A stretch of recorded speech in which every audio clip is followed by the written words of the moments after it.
নৌকার মধ্যে উঠছিলাম। ও রে সাম্পাহানো নৌকা তুই আমারে করলি দিওয়ানা।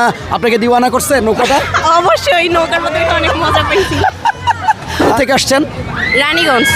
রানীগঞ্জ, এই দক্ষিণ উত্তর কোতালের রানীগঞ্জ। হ্যাঁ। কার সঙ্গে আসছেন? ভাইয়ার সাথে। এই বাণিজ্য মেলা আজকে প্রথম? হ্যাঁ, আজকেই প্রথম।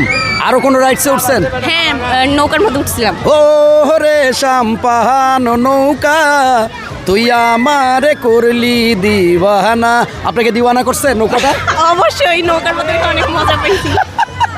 আসলে এই যে আসছেন বাণিজ্য মেলাটা, এর আগেও আসছিলেন, আগের তুলনায় এখন কি আরো ভালো হয়েছে? না, আমি এই প্রথম বাণিজ্য মেলায় আসলাম। মানে আমি ঢাকায় থাকি, তো এখানে ভাইয়ার সাথে বেড়াইতে আসছি ভাইয়ের বাড়িতে। তো আজকে প্রথম আসলাম বাণিজ্য মেলায়। সুপ্রিয় দর্শক, আজকে প্রথম আসে কেমন দেখলেন? অনেক ভালো। ওই যে আমরা নেপাল থেকে আনছি একটা দোতলা বাড়ি, দেখছেন? ওটা অনেক সুন্দর। ছবি তুলছেন? হ্যাঁ, ছবি তুলছি। গুড। এই যে এখন 12 মাইচা নাগরদোলাতে উঠবেন, ঠিক আছে। আমার দিনাজপুর যেহেতু আপনি নতুন এসেছেন, আপনি বলতে পারবেন না। আমার একটা ডায়লগ আছে, আমার মুখ দিয়ে সেটা বের হয়। হ্যাঁ, আমি জানি। কি এটা? দারুণ মজা। দর্শক, উনি জানে দারুণ মজা, ঢাকায় থাকে অথচ প্রথমবার আসছে। আমার ডায়লগ ওনার মুখস্থ, আরেকবার বলেন। দারুণ মজা। দারুণ মজা। সুপ্রিয় দর্শক, আসলে আপনি কোথা থেকে আসছেন? রানীগঞ্জ থেকে। এই যে রানীগঞ্জ, ওনার বোন নাকি আপনি? হ্যাঁ, আমার বোন। ও বড় বোন। আপনি ছোট। না, মানে ও ছোট, আপনি বড়? হ্যাঁ, আমি বড়।